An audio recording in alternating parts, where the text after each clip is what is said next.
ಎರಡನೇದು, ನಮ್ಮ ಜಿಲ್ಲೆ ರಾಜಕಾರಣದ ಬಗ್ಗೆನೂ ಒಂದೆರಡು ವಿಚಾರ ಮಾತಾಡಬೇಕು ಅಂತ ಬಂದಿದ್ದೀನಿ. ಒಬ್ಬ ರಾಜಕಾರಣಿಗೆ ಒಂದು ಪಕ್ಷದಲ್ಲಿ ಕೆಲಸ ಮಾಡ್ತಾ ಇದ್ದಾನೆ ಅಂದರೆ ಆ ರಾಜಕಾರಣಿ ತಾನು ಆ ಪಕ್ಷ ಬಿಡಕ್ಕೆ ರೆಡಿ ಇದ್ದೀನಿ ಅಂತ ಅಂದಾಗ ಇನ್ನೊಂದು ಪಕ್ಷದವರು ಮತ್ತೊಂದು ಪಕ್ಷದವರು ಅವ್ರನ್ನ ಹೆಂಗಾದರೂ ಮಾಡಿ ಅವ್ರನ್ನ ಸೆಳಿಬೇಕು, ಅವ್ರನ್ನ ಕರ್ಕೊಂಡು ನಾವು ಸೇರಿಸ್ಕೋಬೇಕು ಅನ್ನೋ ಪ್ರಯತ್ನ ಮಾಡ್ತಕ್ಕಂಥ ಯೋಗ್ಯತೆ ಇದ್ದವ್ರಿಗೆ ಮಾತ್ರ ಉತ್ತಮ ರಾಜಕಾರಣಿ ಅಂತ ಕರೀತಾರೆ. ಒಂದು ಪೊಲಿಟಿಕಲ್ ಪಾರ್ಟಿಲಿ ಗುರುತಿಸ್ಕೊಂಡು ಅದರಿಂದ ನಾವು ಹೊರಗಡೆ ಹೋಗಬೇಕು ಅಂತ ಬಯಸಿದಾಗ ಕೈ ಬೀಸಿ ರಾಜಕೀಯ ಪಕ್ಷಗಳು ಕರೆದರೆ ಅದು ಗೌರವ. ಈಗ ನಮ್ಮ ಜಿಲ್ಲೆಯಲ್ಲಿ ಏನಾಗಿದೆ ಅಂದರೆ, ಕೆಲವು ರಾಜಕಾರಣಿಗಳು ಒಂದು ಪಕ್ಷದಲ್ಲಿ ಕೆಲಸ ಮಾಡಿಕೊಂಡು ಅದೇ ಪಕ್ಷನ ಮುಳುಗಿಸ್ತೀನಿ, ನನಗೆ ಅವಕಾಶ ಕೊಡಿ, ನಾನು ನಿಮ್ಮ ಜೊತೆ ಸೇರ್ಕೊತೀನಿ, ನನಗೊಂದು ಅವಕಾಶ ಕೊಡಿ ಅಂತ ಕಾಂಗ್ರೆಸ್ ಲೀಡರ್ಗಳ ಮನೆಗೆ ಬುಗೋ ಅಂತ ಸುತ್ತಿದ್ರಲ್ಲ ಒಂದು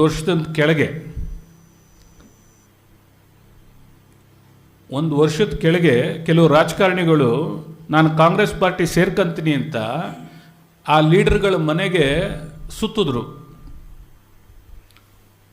ಪಕ್ಷ ತೀರ್ಮಾನ ಮಾಡಿ ಆತನ ತಗೊಳ್ಳೋದು ಬೇಡ ನಮ್ಮ ಪಕ್ಷಕ್ಕೆ ಅಂತ ಕಾಂಗ್ರೆಸ್ ಪಾರ್ಟಿ ಅವತ್ತು ತೀರ್ಮಾನ ಮಾಡ್ತು. ಏನು ರಾಜಕಾರಣ? ಯಾರನ್ನ ತುಳಿಯೋಕ್ಕೆ ನಿಮ್ಮ ಬುದ್ಧಿವಂತಿಕೆಗಳನ್ನ ಪ್ರದರ್ಶನ ಮಾಡ್ತೀರಿ? ಹೌದು, ನಿಜ. ಇವತ್ತು ನಮ್ಮ ಜಿಲ್ಲೆಯಲ್ಲಿ JDS ಅನೇಕ ಮುಖಂಡರುಗಳು ಭಾಳ ಬೇಸರದಲ್ಲಿದ್ದಾರೆ. ಅದಕ್ಕೆಲ್ಲ ಬೇರೆ ಯಾರು ಕಾರಣರಲ್ಲ, ಕುಮಾರಣ್ಣನೂ ಅಲ್ಲ, ಅಥವಾ ನಿಖಿಲ್ ಕುಮಾರಸ್ವಾಮಿಯವರು ಅಲ್ಲ, ಯಾರೂ ಅಲ್ಲ. ನಮ್ಮ ಜಿಲ್ಲೆಯ ಕೆಲವು ರಾಜಕಾರಣಿಗಳೇ ಇದಕ್ಕೆಲ್ಲ ಕಾರಣ.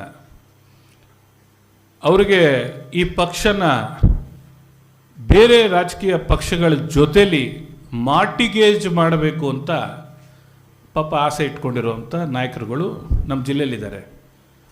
JDS ಪಕ್ಷನ ಬೇರೆ ರಾಜಕೀಯ ಪಕ್ಷಗಳ ಜೊತೆಲಿ ಮಾರ್ಟಿಗೇಜ್ ಅಂದರೆ ವಿಲೀನ ಅಲ್ಲ, ಅಡಮಾನ ಇಡುವಂಥದ್ದು, ಹೆಂಗಾದರೂ ಮಾಡಿಬಿಡಬೇಕು ಅನ್ನೋ ಆಸೆಲಿದ್ದಾರೆ. ಅಧಿಕಾರದ ಆಸೆಗೆ, ಅಧಿಕಾರದ ಆಸೆಗೆ ಅವರು ಮಾರ್ಟಿಗೇಜ್ ಮಾಡೋಕ್ಕೆ ಕೆಲವು ರಾಜಕೀಯ ಪಕ್ಷಗಳು ನಿಂತಿದ್ದಾರೆ, ಮುಖಂಡರುಗಳು.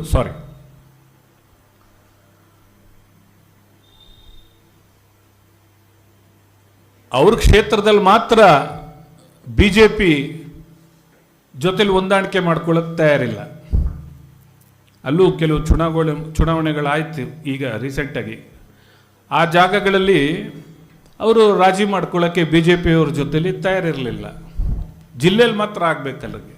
ಎಲ್ಲೆಲ್ಲಿ ಯಾರ್ಯಾರನ್ನ ಮುಗಿಸ್ಬೇಕು, ರವೀಂದ್ರ ಶ್ರೀಕಂಠಯ್ಯನ ಹೆಂಗೆ ಮುಗಿಸ್ಬೇಕು, ಆಮೇಲೆ ಇನ್ನೊಬ್ಬ ಸುರೇಶ್ ಗೌಡನ ಹೆಂಗೆ ಮುಗಿಸ್ಬೇಕು, KR ಪೇಟೆ ಮಂಜುನ ಹೆಂಗೆ ಮುಗಿಸ್ಬೇಕು, ಮಂಡ್ಯದ ರಾಮಚಂದ್ರನ ಹೆಂಗೆ ಮುಗಿಸ್ಬೇಕು, ಮದ್ದೂರು ತಮ್ಮಣ್ಣನ ಹೆಂಗೆ ತಿರ್ಸ್ಬೇಕು, ಈ ಥರ ಮ್ಯಾನಿಪ್ಯುಲೇಟ್ ಮಾಡಿಕೊಂಡು ಜಿಲ್ಲೆ ಸ್ವಾಭಿಮಾನದ ಪಕ್ಷ ಆಗಿರ್ತಕ್ಕಂಥ ಸ್ಥಳೀಯ ಜನರ ಭಾವನೆಗಳನ್ನ ಅರ್ಥ ಮಾಡ್ಕೊಂಡು ಕೆಲಸ ಮಾಡ್ತಕ್ಕಂಥ JDS ಪಕ್ಷನ ದಿಕ್ಕು ಕೆಡಿಸುವಂಥ ಪ್ರಯತ್ನಗಳು ಕೆಲವು ಮುಖಂಡರಿಂದ ನಡೀತಾ ಇದೆ.